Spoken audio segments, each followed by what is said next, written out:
Φίλοι Smoking, καλώς ήρθατε στο πρώτο επεισόδιο του Smoke Fruit Ninja. Στο σημερινό επεισόδιο θα δούμε το Applehead.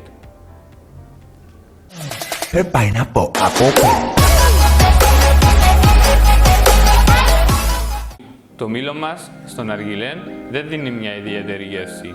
Είναι όμως εύκολο να γίνει εάν ξέρετε σωστόν τρόπο και εγώ σήμερα θα σας δείξω σωστόν τρόπο. Γενικά επιλέγουμε μήλα τα οποία είναι σκληρά. Συστήνω σας τα Granny Smith, τα πράσινα και θα δούμε πώς να το φτιάξουμε. Καταρχάς θέλουμε το κόψιμο μας να είναι ψηλά στο μήλο και όχι μέσα στη μέση.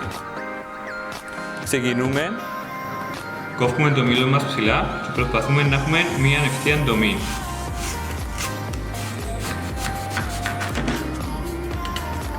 Στη συνέχεια, για να κάνουμε την κοιλότητα μας χρησιμοποιούμε αυτό το εργαλείο, το οποίο στην ουσία είναι το εργαλείο που χρησιμοποιούμε για να πάρουμε σκουπ του παγωτού. Έχω δει πάρα πολλούς να χρησιμοποιούν μαχαίρια ή κουτάλι. Σας εγγυούμε ότι αυτό το εργαλείο θα κάνει καλύτερα τη δουλειά. Ξεκινούμε και θέλουμε να κάνουμε μια κοιλότητα η οποία είναι περίπου 7 με 7,5 εκατοστά, όσο δηλαδή και τα περισσότερα heat management.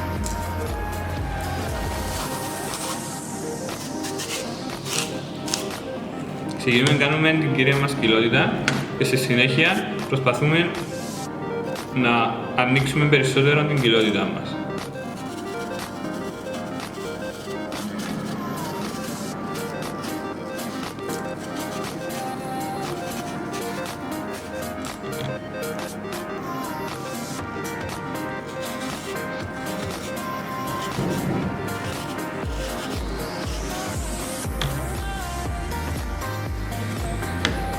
Η κοιλότητα μας θα δείχνει περίπου κάπως έτσι.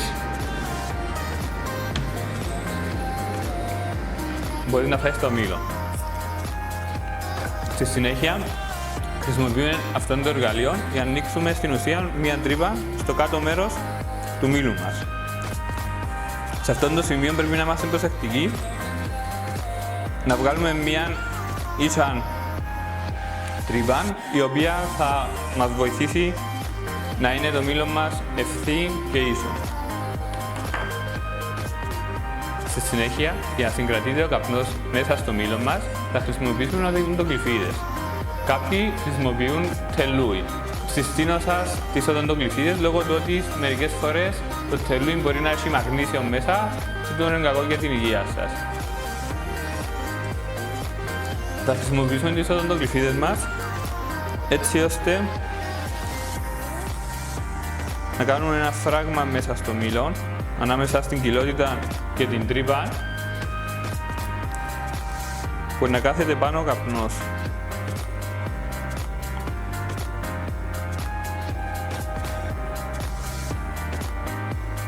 Το μήλο μας δεν δίνει ιδιαίτερη γεύση στο session μας, έτσι δεν έχουμε οτιδήποτε περιορισμούς για τη γεύση που θα χρησιμοποιήσουμε. Σήμερα θα χρησιμοποιήσουμε μαζάγια Four Seasons και αλφάκερ blueberry.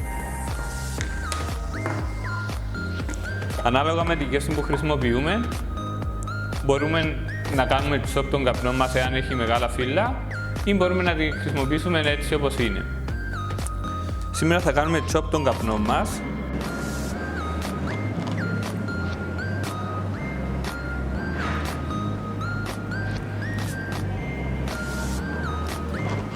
Ανάλογα με τη χρονική περίοδο που θέλουμε να έχει το session μας, θα χρησιμοποιήσουμε και τον ανάλογο καπνό.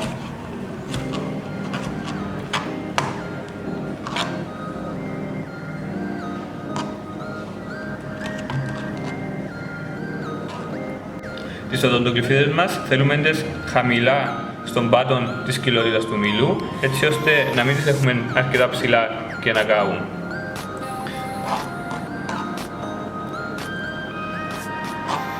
Κάνουμε ένα fluffy pack στο μήλο μας για να έχουμε έναν ωραίο airflow. Ανάλογα με το heat management που θα χρησιμοποιήσετε, εάν χρησιμοποιήσετε καλούτ που θα χρησιμοποιήσουμε εμείς σήμερα, επιλέξτε να αφήσετε μισό δάχτυλο περίπου από το χείλος του μήλου. Το pack μας θα μοιάζει κάπως έτσι. Ανάλογα με τις προτιμήσεις σας και το τι airflow θέλετε να έχετε στον αργυλέ, μπορείτε να το αφήσετε έτσι, είτε μπορείτε με το δάχτυλο σας ή μια οδοντογλυφίδα να ανοίξετε μια τρύπα στον πάτο. Το μήλο μας είναι έτοιμο για κάπνισμα πάνω στην αργυλέ. Ό,τι μείνει είναι τώρα το heat management και τα κάρβουνα που έχουμε ήδη έτοιμα.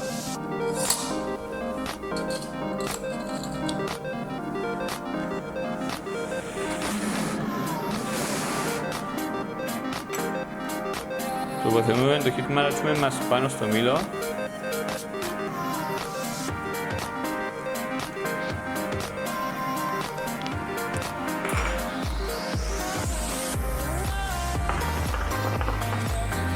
Heat management όπως το καλούτ θα χρειαστεί μερικά λεπτά για να είναι έτοιμο για κάπνισμα.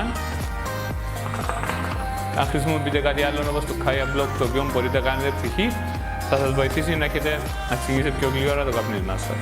Το ναργιλέ μας είναι τώρα έτοιμο για κάπνισμα.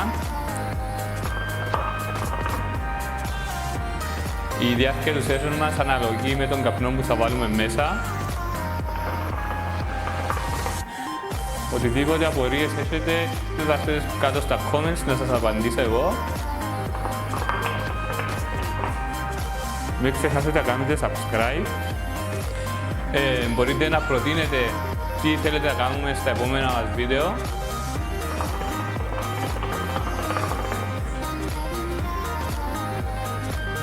And smoke on!